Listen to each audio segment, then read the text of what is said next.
Buenas, mi grupo está conformado por Claudiuca Caraballo, Veruca Riva, Valentina Rodríguez y Sara Álvarez. Y mi persona de Lima Mota. Hablaremos sobre las sociedades. ¿Qué es la sociedad? Es un contrato por la cual un grupo de personas de dos o más se obligan a poner en común un dinero o bienes o industria con el fin de crear una persona jurídica que busca comúnmente fines de lucro. No obstante, el fin común puede ser lucrativo o no. Es voluntaria sobre las partes, es decir, que depende y surge de la voluntad de las partes de actuar y presentarse como un grupo unificado. Es nulo excluir a un socio de las ganancias para atribuírselo a otro. El contrato de sociedad es un contrato plurilateral. ¿Por qué? Porque participan varias personas y de organización. Vale destacar que sus principios se basan en la autonomía y en la voluntad, por la cual aquí las partes pueden contratar libremente sobre lo que deseen, siempre y cuando no se vea afectado el orden público, la moral y la buena costumbre y de buena fe, que obligan a los negociantes a celebrar, interpretar y ejecutar el acuerdo a ella. Bases sobre las cuales descansa la organización de la sociedad. El contrato obligatorio de sociedad surgen derechos y obligaciones. Las obligaciones principales de un socio son las de aportar. El contrato de sociedad exige que todos los socios contribuyan a la realización de un fin común. Vale destacar, esto se traduce que todos deben de obligarse a realizar una aportación. Esta aportación puede ser o puede tener un contenido concreto y variado. La de administrar. Aquí los socios pueden administrar por igual lo que realicen dentro de la sociedad. La de contribuir a sufragar las pérdidas. De que si hay una pérdida dentro de la sociedad, los socios tienen que contribuir a solventar esa pérdida. Los derechos son dos tipos, administrativo y económico. Ya sabiendo esto, podemos decir que los contratos es también un contrato obligacional, porque surgen derechos y obligaciones de contenido patrimonial para las partes, aunque no se rige de las reglas propias del derecho, sino de los derechos de sociedades. Diferencias con las sociedades en comandita. Las sociedades en comandita, a diferencia de las sociedades civiles, tienen dos tipos de socios. Uno que se compromete de manera solidaria e ilimitada, mientras que el otro socio solo le corresponde hasta el monto que haya aportado, es decir, que su responsabilidad es limitada. Y como ya he dicho, en la sociedad civil todos los socios tienen responsabilidades y obligaciones por igual. Sociedades prohibidas por la ley. La ley establece que se prohíben todas las sociedades a título universal, ya sea de bienes presentes y venideros. También se prohíben las sociedades de ganancias a título universal, excepto entre cónyuges. Sociedades a título universal de bienes. Es una sociedad que tiene contrato privado entre dos o más partes, llamadas socios comuneros. Ostenta la propiedad o titularidad de una cosa o derecho. En el contrato de comunidad de bienes a detallarse la actividad de negocio, las aportaciones efectuadas por cada comunero, es decir, en dinero o especie, el porcentaje de participación que cada comunero tiene en la pérdida y ganancia de la entidad y el uso de elementos comunes en el sistema de administración. Sociedades a título universal. Las sociedades de ganancia son régimen económicos y matrimonial, en el cual cada uno de las integrantes pone en común y dividen por partes iguales los beneficios obtenidos por cualquiera de los dos durante la vida en común. Muchas gracias. Mi nombre es Veruca Rivas. Ok, personalidad jurídica de las sociedades. Las sociedades comienzan a tener personalidad jurídica una vez que son debidamente registradas por ante los registros correspondientes y a partir de este momento estas comienzan a surtir efecto. Formas de las sociedades. Las sociedades tienen diversas formas que tienen que ver con el tipo de sociedad que sean, pues. Por ejemplo, las sociedades civiles nos referimos a estas como asociaciones y a las sociedades mercantiles nos referimos a estas como entidades o empresas mercantiles. La forma de las sociedades va a depender de algunas circunstancias que muchas veces es ajena al socio. Esta depende de la naturaleza o del objeto que éstas persigan. Ahora bien, las sociedades civiles se rigen por lo que está estipulado en el Código Civil y las sociedades mercantiles con lo que está consagrado en el Código de Comercio. Obligaciones de los socios entre sí. La primera obligación es la de aportar. Los socios tienen la obligación ambos de aportar a la sociedad. La segunda obligación es el saneamiento. Aquel socio que aporta está obligado al saneamiento, así como el vendedor respecto al comprador. La tercera obligación es la de la imputabilidad. Esta es un principio general en el cual los socios deben de velar por los intereses de la sociedad como por los suyos propios. La cuarta es que ellos tienen la obligación de traer a la masa lo recibido. La quinta es la obligación de reparar el perjuicio. Esto es un pago recíproco entre dos personas que están mutuamente endeudadas. Y la sexta es la participación en los beneficios y pérdidas sociales. Por ello es que los socios deben de estar debidamente. Y la sexta es la participación en los beneficios y pérdidas sociales. Por ello es que los socios deben de estar debidamente o deben de estar identificados detalladamente en el contrato. Ahora bien, su comienzo. En los estatutos sociales deben de estar debidamente establecido el tiempo de duración de la sociedad, y cuando esto no esté establecido se va a entender por una sociedad contraída por tiempo indeterminado. Ahora bien, su comienzo, una vez que se haya celebrado la Asamblea General para la constitución de las sociedades y se hayan formalizado o redactado los estatutos sociales, esta se debe de registrar, se debe hacer su registro ante los registros correspondientes, y a partir de este momento ya comienza a surtir efecto. A partir de este momento obtiene la sociedad su personalidad jurídica. Su fin normalmente están estipulados en los estatutos sociales, y cuando no esté así, obviamente se va a tener por contrario por tiempo indeterminado, y excepcionalmente pueden las sociedades tener su fin con el término de la misma. Por ejemplo, en los casos de las sociedades conyugales, esta tiene su fin con la muerte de alguno de los cónyuges. Los efectos jurídicos. Esta va a tener efectos jurídicos entre los socios y con las terceras partes.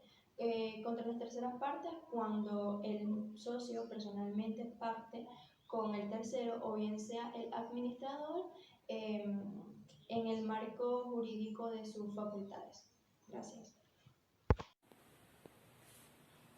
Buenas tardes, mi nombre es Sara Álvarez y en esta oportunidad vamos a hablar acerca de las obligaciones relativas al capital.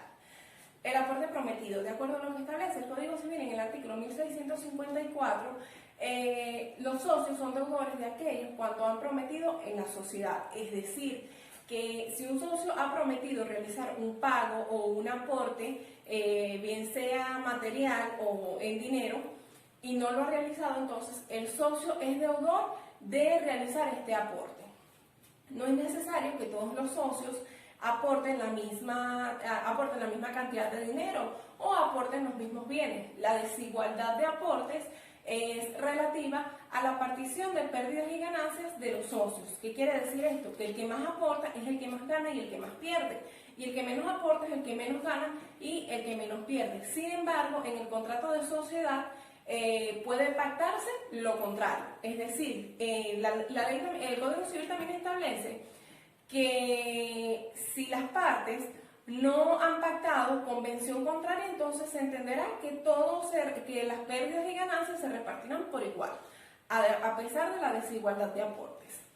El aporte en dinero. De acuerdo a lo que establece el artículo 1655, los socios están obligados, del Código Civil, los socios están obligados a realizar un aporte en dinero.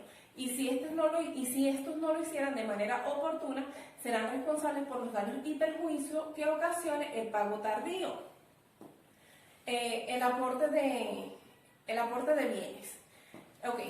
aporte de bienes consiste en la transmisión de un derecho real. ¿Qué quiere decir? Que uno de los socios puede aportar bienes a nombre de la sociedad.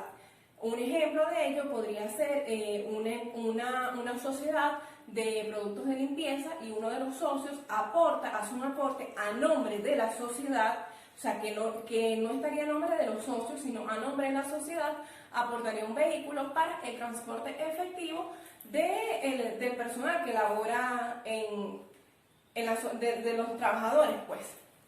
Ok, el aporte de la industria. El aporte de la industria está contemplado en el artículo 1656 del Código Civil y establece que el aporte de la industria se refiere al aporte de trabajo, a la experiencia, al conocimiento que aporte el socio en la rama de la industria objeto de la sociedad. El Código Civil establece en el artículo 1662 que aquel socio que no haya aportado, sino su industria nada más, se entenderá como aquel socio que aportó menos a la sociedad. Imputaciones del pago hechas al socio.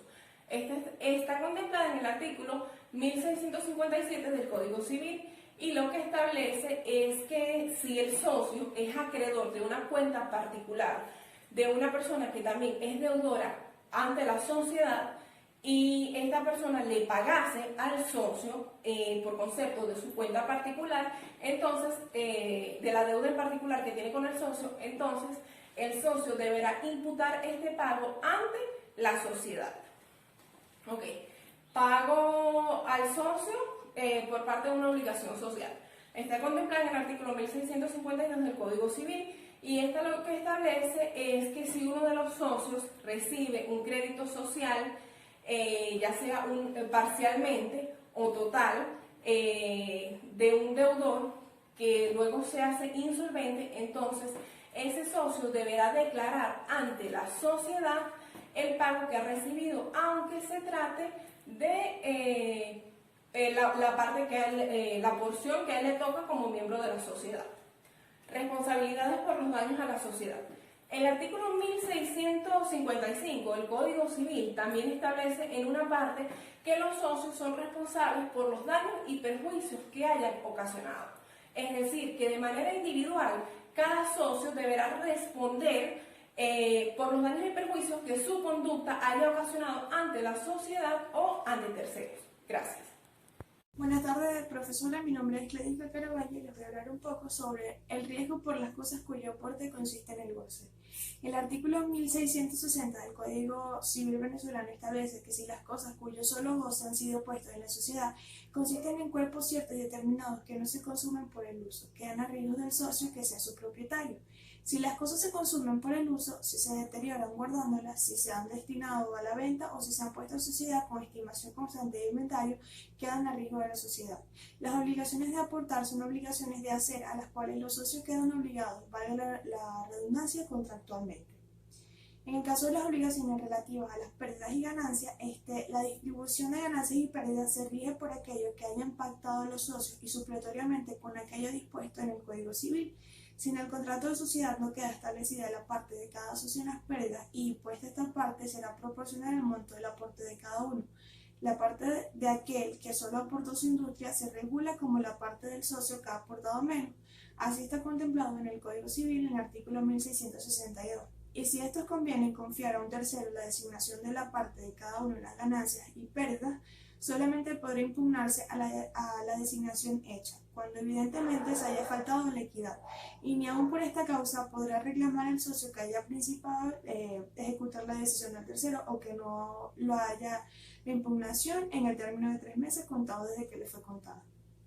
Las obligaciones relativas a la administración, los administradores exigirán a los promotores todos los documentos y la correspondencia referentes a la compañía y su constitución, de acuerdo al artículo 160 del Código de Comercio. Además de los libros prescritos a todo comerciante, los administradores de la compañía deben de tener el libro de accionista, donde consta el nombre y el domicilio de cada uno de ellos con la expresión del número de acciones que posea y de las sumas que haya entregado por cuenta de las acciones, tanto por el capital primitivo como por cualquier aumento y las sesiones que haga. El libro de actas de la asamblea y el libro de actas de la junta de administradores. Cuando los administradores son varios, se requiere para la validez de sus deliberaciones la presencia de la mitad de ellos, por lo menos. Si los estatutos disponen otra cosa, los presentes deciden por mayoría de número. Cada 6 meses formarán los administradores un estado sumario de la situación activa y pasiva de la compañía y lo pondrán a disposición de los comisarios Si los estatutos no disponen otra cosa, los administradores duran 2 años y son siempre reelegibles. Además, los administradores son solidariamente responsables para con los accionistas y para con los terceros. Muchas gracias por su atención.